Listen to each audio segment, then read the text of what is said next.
Well, thank you, Mr. Brennan, again. Appreciate it. Our agencies have concluded that the Russian attack on our democracy was not a one-off, and they will do so again. In fact, the Russians are already employing many of the same tactics in Europe. We will want to know the Director's views of the broader Russian aims and what we can do to stop them.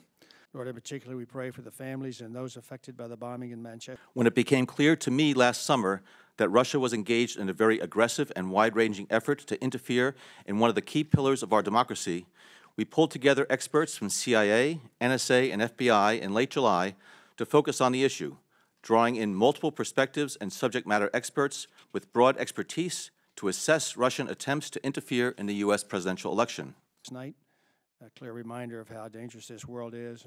I said American voters would be outraged by any Russian attempt to interfere in the election.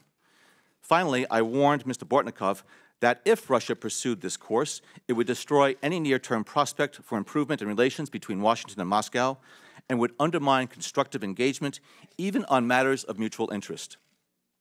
As I expected, Mr. Bortnikov denied that Russia was doing anything to influence our presidential election, claiming that Moscow is a traditional target of blame by Washington for such activities. Thank you, Chairman.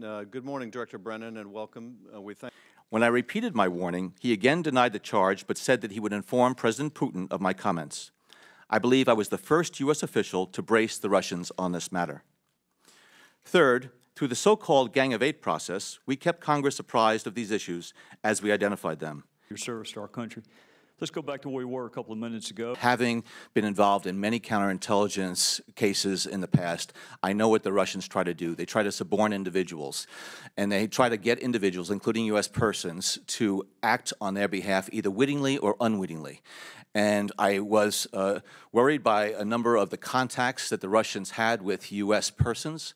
And so therefore, by the time I left office on January 20th, I had unresolved questions in my mind as to whether or not the Russians had been successful in getting U.S. persons involved in the campaign or not to work on their behalf, again, either in a witting or unwitting fashion. For a minute, 2016 electoral process.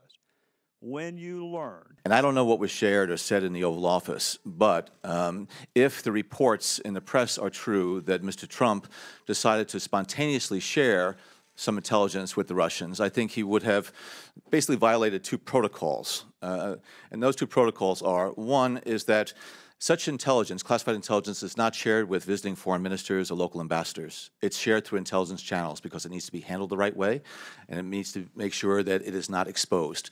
He didn't do that, if the press charges are accurate.